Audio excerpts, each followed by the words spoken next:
बघा, आपण स्वतः विचार करा आणि इतरांनाही विचार करायला लावा.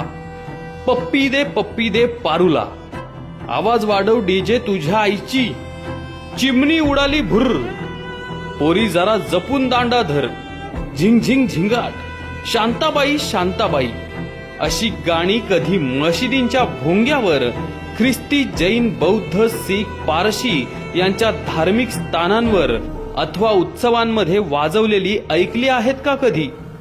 तेही सिनेमे बघतात ना, पण स्वतःच्या धार्मिक कार्यक्रमात मिरवणुकीत असली फालतुगिरी ते करत नाहीत.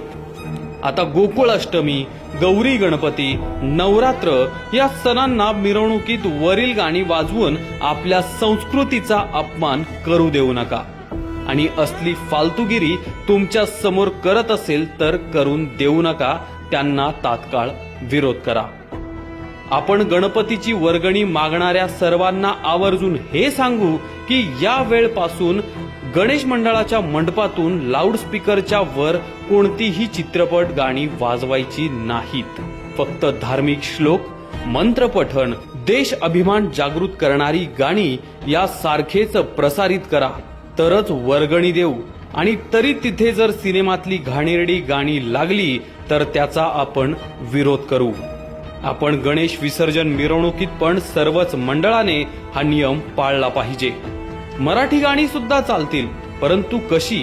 तर लता दीदी, आशाताई, उषा मंगेशकर, हृदयनाथ मंगेशकर, सुरेश वाडकर, अरुण दाते, सुधीर फडके, अजित कडकडे, सच्चिदानंद आप्पा यांच्यासारख्या मातब्बर गायकांनी गायलेली भक्तिगीते, भावगीते सार्वजनिक उत्सवात लावली तर काही हरकत नाही, पण धांगडधिंगा नको.